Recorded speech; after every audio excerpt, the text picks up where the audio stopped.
Imagine it's 2 a.m. You are miles away from the nearest neighbor, tucked away in a cabin deep in the frozen woods of Vermont.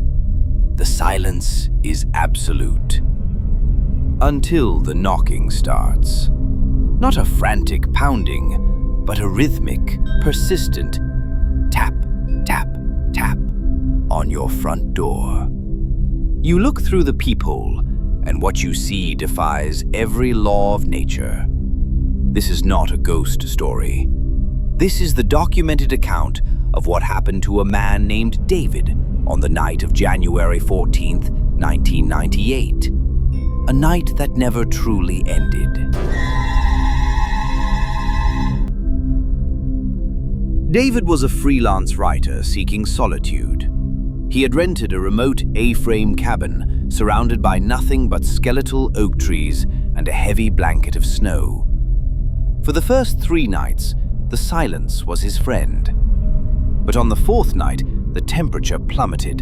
The wind died down, leaving the forest in a state of unnatural stillness. David was brewing a pot of coffee when he heard it.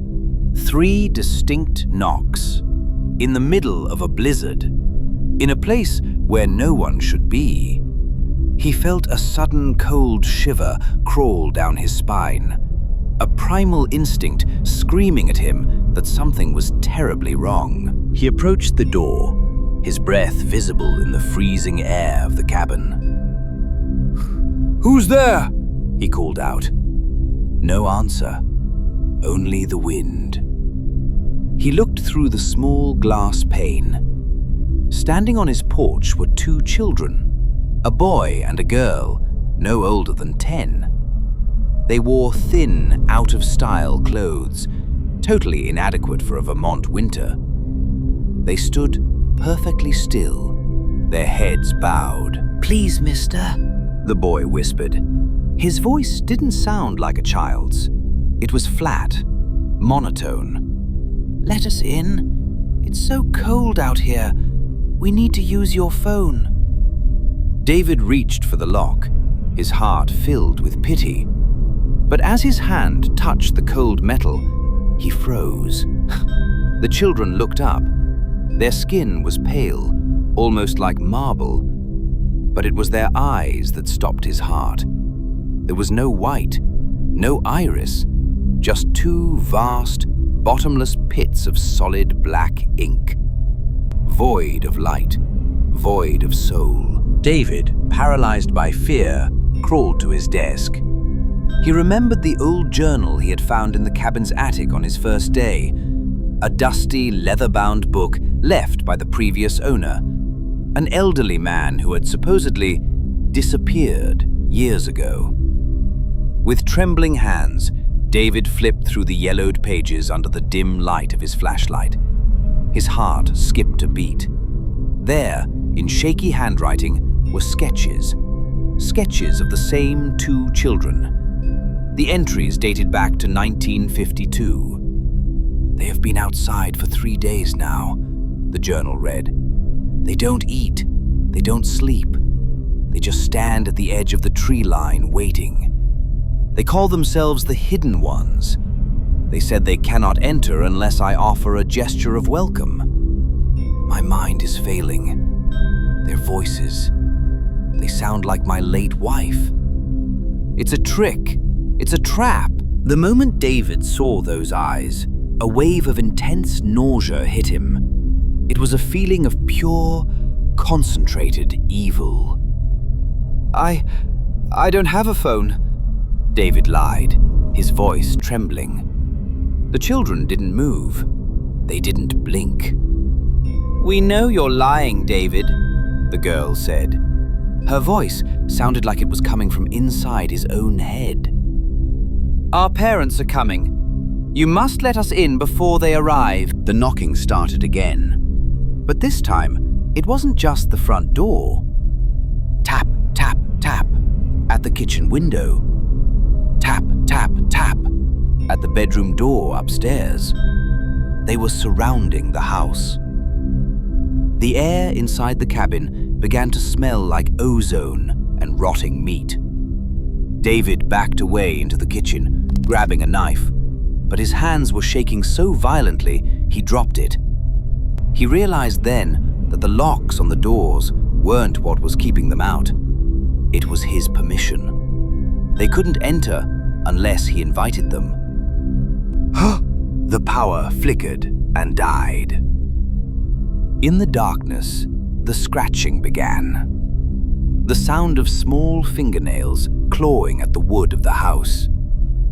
David hid in the corner of the living room, praying for dawn. He could hear them whispering through the walls. "It will be much easier if you just open the door. We just want to look at you." Hours passed like decades. Just before the first light of dawn cracked the horizon, the scratching stopped. A heavy, booming sound echoed through the woods, like a massive door slamming shut in the distance. When the sun finally rose, David gathered his keys and ran to his truck. He didn't pack. He didn't look back. But as he drove down the dirt path, he glanced in his rear-view mirror. Standing in the middle of the road were the two children. They weren't looking at him. They were looking at the cabin.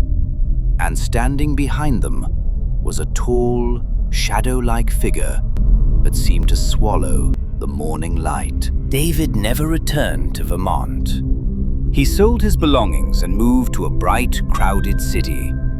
But he says that sometimes, on particularly cold nights, he hears a soft, rhythmic tapping on his apartment window on the 14th floor. The black-eyed children are a mystery that thousands of people across America claim to have encountered.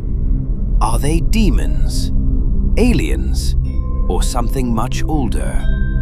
One thing is certain: if you hear a knock late at night and a voice asks to come in, do not look them in the eye. But the story doesn't end with David's escape. Since his report surfaced on paranormal forums in the early 2000s, hundreds of similar accounts have emerged from the dark corners of the United States. From the suburbs of Abilene, Texas, to the foggy streets of Portland, Oregon, the description is always the same. Two children, outdated clothing, a request to use a phone or get a ride, and those soul-crushing, pitch-black eyes. Psychologists call it a collective hallucination. Skeptics say it's an urban legend born of the internet age. But for the people who have stood behind a thin wooden door, feeling an overwhelming sense of dread as a monotone voice begs for entry, it is very real. There is a consistent pattern in these reports. Those who let them in are never heard from again. There are no witnesses to what happens inside the house once the invitation is given. Only empty homes, cold coffee on the table, and a lingering scent of decay. As you lie in bed tonight, listen closely. Is that the wind brushing against your window? Or is it a rhythmic, persistent tapping? If you hear a child's voice in the middle of the night, asking for help, remember David's story. Keep the door locked. Do not look at their eyes. And above all, never, ever let them in.